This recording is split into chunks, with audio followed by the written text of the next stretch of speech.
Toda vez que vocês virem aqui a hashtag luto, quer dizer que eu sentei aqui nesse banquinho e tô contando pra vocês a minha experiência. Eu não sou psicóloga, eu não sou coaching, eu não sou especialista em nada disso. Eu sou simplesmente a pessoa que viveu isso, que vive isso até hoje. Então eu sento aqui e compartilho com vocês. E é importante que eu diga isso pra vocês, porque é diferente você ouvir a história de uma pessoa, ver o que aquela pessoa passou e se conectar, sabe? Você vê que não é só você, que eu me sentia muito perdida logo no começo, eu me sentia muito... Quando você encontra pessoas que passaram pela mesma coisa que você, não exatamente a mesma coisa, mas por algo parecido, você não se sente tão sozinho e fica um pouquinho mais fácil de lidar. O que não diminui a importância de você fazer uma terapia, de você encontrar um profissional, porque essas pessoas sim vão saber lidar com o que você tá passando. Mas você se conectar com outra pessoa que passou pela mesma coisa e não se sentir sozinha é muito importante. Eu tô dizendo isso porque foi importante pra mim. Quando eu encontrei pessoas, quando eu finalmente comecei a conhecer pessoas que também passaram, ficaram um pouco mais leves. Poder dividir com pessoas que realmente entendiam o meu sentimento deixou tudo mais leve. Bom, esse foi o recadinho. Então já começa curtindo esse vídeo, comenta aqui embaixo, nem que seja pra comentar que tava com saudade de mim. Se inscreve no canal se você ainda não foi inscrito, ativa o sininho, enfim, tudo que vocês já sabem que tem que fazer. Mas curte, por favor, não esquece que é pra me ajudar aí na divulgação do canal. Bom, depois do primeiro impacto da notícia, de quando você recebe a notícia, quando você começa a se preparar para enterro, velório, enfim, tudo que acontece muito rápido, né? É bem confuso, assim. Você começa a lidar com outras coisas, que é quando vem o segundo impacto. Eu digo de impacto porque é quando te dá um tranco, assim, sabe? E você se sente perdido. Essa é a parte que as pessoas que estão de fora, elas não sabem, né?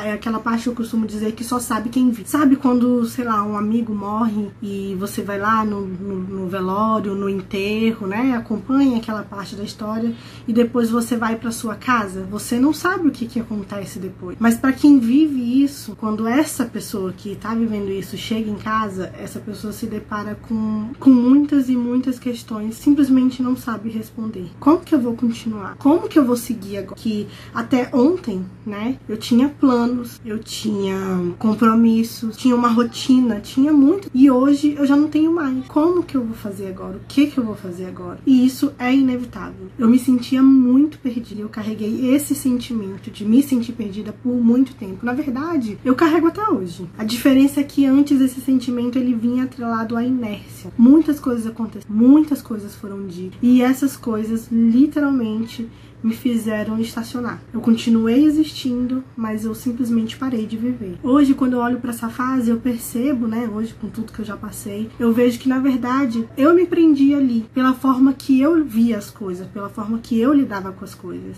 Eu me prendi ao passado porque eu queria resolver coisas que tinham acontecido lá atrás, eu queria tirar coisas a limpo, só que é impossível. E isso só aumentava ainda mais a minha dor e dificultava o meu processo de aceitação. Eu queria recomeçar, mas eu mesma me mantinha presa nessa inércia. Era uma mistura de dor, com raiva, com saudade, com, sei lá, era muita coisa, muito sentimento complicado, sentimentos ruins misturados e era muito difícil. E eu fiquei nessa, gente, ó, por muito tempo.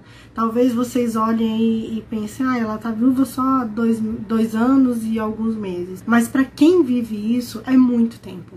Então um dia eu tava em casa e eu tava me sentindo muito mal. Eu tava muito cansada, sabe? De olhar a minha vida e ver que eu tava apenas existindo nesse mundo, que eu não tava vivendo. Eu tava cansada daquele sentimento que tava preso aqui, que aquilo tava me incomodando demais, tava me maltratando demais. E aí eu vi em algum lugar, agora eu não vou mais saber dizer pra vocês onde eu vi, mas que era importante a gente fazer uma lista de tudo aquilo que incomodava, que te prendia naquele lugar, na inércia, que te deixava estacionada. Também fazer uma lista de coisas que você queria pro futuro, que você queria pra você, que você quer viver. E foi o que eu fiz essas duas listas. Foi lendo essas listas, aquela lista das coisas que me maltratavam, que me magoavam, que eu percebi que aquele passado não tinha espaço naquilo que eu queria pra mim, sabe? Pro que eu queria no meu futuro, pro que eu queria pros meus filhos, pras coisas que eu queria que acontecessem. Enquanto eu tivesse presa ali, eu não ia conseguir fazer as coisas andarem. Eu precisava seguir, eu precisava dar um jeito de continuar a minha vida. Foi quando eu eu decidi fazer as pazes com Deus. Eu te digo isso porque se você já passou pelo que eu passei, muito provavelmente você já viveu a fase de estar brigada com Deus. E eu estava, e eu precisava fazer as pazes com Deus. Então eu botei o meu joelho no chão, eu pedi perdão por ter me afastado por tanto tempo, por ter desacreditado, não da existência dele, mas de que ele me amasse. E ali eu pedi para que ele tirasse de mim aquele sentimento que eu sabia que me fazia mal, aquele sentimento que eu sabia que era o que me prendia naquilo que eu não queria mais viver. Eu amava muito meu marido, muito, muito mesmo, mas eu queria colocar ele dentro de uma caixinha e continuar a minha vida, pensar nele só quando fosse... Não é assim que acontece, né? A gente não consegue pensar numa pessoa só quando for conveniente. Na verdade, eu penso nele todos os dias, até porque nós temos 2 filhos e meu filho mais velho é a cara dele, então é bem difícil, assim, eu só pensar nele quando eu quisesse. Mas eu queria que aquela parte da dor, sabe? Aquilo que me maltratava, eu queria colocar nessa caixinha e deixar no esquecimento. E pensar só naquilo que veio de bom, nos momentos bons, enfim. E foi aí que as coisas finalmente começaram a mudar pra mim. Deus é maravilhoso. Eu já falei disso aqui no canal muitas vezes. Deus já fez... Um dia eu vou fazer um vídeo aqui no canal contando pra vocês algumas coisas que aconteceram que eu tive certeza, assim, que Deus estava por mim e pelos meus filhos, sabe? Foi quando eu me dei conta. Na verdade, ele fez isso sempre, desde o começo, desde sempre, a minha vida inteira. Só que às vezes a gente tá tão mal, tá tão enterrado dentro de uma dor que a gente sequer consegue perceber as coisas que estão acontecendo. Então a gente precisa se entregar para Deus, a gente precisa permitir que as coisas aconteçam, que o propósito que ele tem pra gente, que as coisas que ele tem... Cara, tudo que vem de Deus é bom. E não importa o quão ruim tenha sido o que aconteceu com você, Deus tem uma coisa boa pra depois disso. Pode ter certeza disso, eu sou a prova viva, sabe? Então eu precisava me entregar, a gente precisa se entregar. Primeiro porque por mais que a gente tente, é impossível a gente conseguir controlar o que as outras pessoas fazem ou o que elas digam pra gente não se magoar. É impossível, não tem como, por mais que a gente queira. Segundo, gente, que o que tá feito, tá feito. O que aconteceu, aconteceu e não dá pra rebobinar a fita. Não dá pra gente voltar atrás, não dá pra gente consertar coisas que aconteceram no passado, não dá de dizer o que foi dito ou desfazer o que foi feito. O que tá feito, tá feito. Terceiro ponto importantíssimo. Você só é responsável por aquilo que você faz e pelo que você diz. Você não é responsável pelas atitudes da outra pessoa. Então a gente não pode se culpar por isso ou querer controlar, ou enfim. Não tem como, a gente só é responsável pelo que a gente diz e pelo que a gente faz. E a gente colhe isso. Coisas ruins vão acontecer. Mesmo depois de coisas muito ruins já terem acontecido. Por exemplo, meu marido morreu e foi muito difícil pra mim. Foi uma coisa muito ruim. Isso não quer dizer que agora Deus vai me dar uma folga, ou que a vida vai me dar uma folga, e coisas ruins não vão mais acontecer. Na verdade, vão continuar acontecendo. O que muda é a forma como você decide lidar com isso. A forma como você vai enxergar essa coisa ruim que aconteceu é o que vai determinar como vai ser o seu futuro, como as coisas vão acontecer em seguida pra você. A forma como isso vai te afetar é você que vai decidir. E o mais importante é entender é que só Deus e somente Deus é quem tem o controle da vida. A gente tem que aceitar e confiar. Confiar de que Ele quer o melhor pra nós, de que a gente pode entregar a nossa vida pra Ele, que as coisas vão acontecer.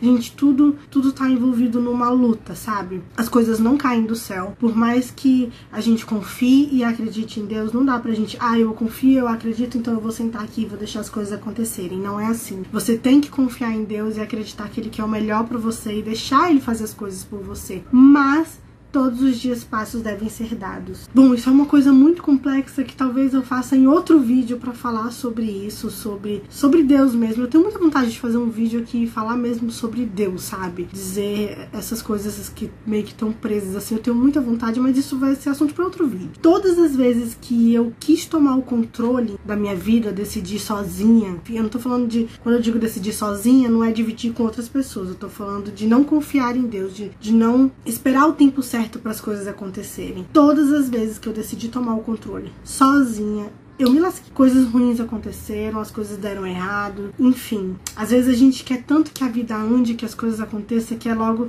recomeçar, que a gente não tem paciência de dar tempo para as coisas acontecerem no tempo certo.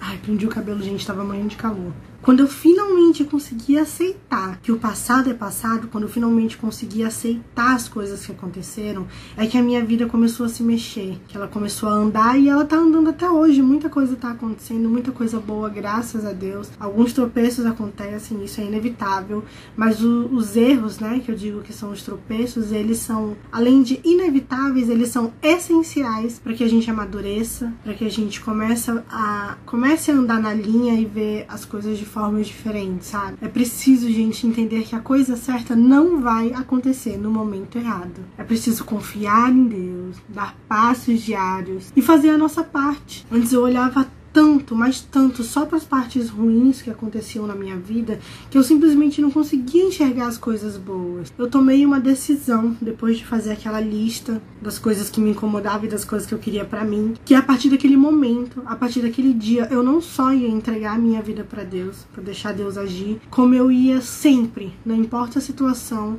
tirar o melhor do pior. Sempre, por mais difícil que fosse. O meu filho tem uma síndrome muito rara, o tratamento é muito caro, não tem dinheiro pro tratamento dele hoje, tô aí me mexendo, começando a me mexer pra correr atrás e ver o que eu vou fazer. E mesmo assim, no meio de tudo isso, gente, eu vou fazer esse vídeo e contar as coisas pra vocês, mas no meio de tudo isso, as coisas boas têm acontecido, sabe? É por isso que eu acredito que hoje eu tô finalmente conseguindo recomeçar e principalmente me reconstruir. Hoje eu com certeza sou outra pessoa. Hoje eu com certeza vejo as coisas de outra forma e tenho muito mais fé. Eu sei que talvez esse vídeo tenha ficado um pouco confuso, assim, um pouco estranho, porque eu coloquei lá no título recomeçar e se reconstruir. Mas, gente, essa é a minha vivência, sabe? Isso é o que eu vivi até agora, até hoje, assim. E é o que eu posso dizer pra vocês dessa parte de recomeçar. Porque não é fácil. Recomeçar é extremamente difícil. E recomeçar está totalmente ligado a se reconstruir. Depois que você passa por algo muito difícil na sua vida, muito duro, muito doloroso, dificilmente você vai continuar sendo a mesma pessoa. Vai ser inevitável você não se reconstruir, você não mudar os seus pensamentos, as atitudes, enfim, tudo tá ligado a isso. Eu espero que esse meu relato tenha ajudado vocês de uma forma, que alguém tenha conectado, não sei se é essa palavra, mas enfim, eu venho aqui com esse propósito de dividir com vocês as minhas experiências. Talvez, eu tenho certeza que alguém aí vai estar vendo esse vídeo que vai estar precisando ouvir exatamente isso que eu falei. E eu vou confessar pra vocês, eu sento aqui e eu começo a falar e às vezes eu fico muito perdida. Só quando eu sento pra editar é que eu vejo que as coisas tiveram um nexo, sabe? Mas enfim, é isso, gente. Não vou estender aqui, já tá dando 19 minutos, eu vou ter que editar bem esse vídeo. Mas não esqueçam de curtir, por favor. Comentem, compartilhem, se inscrevam no canal, enfim, tudo isso que vocês já sabem. Beijo!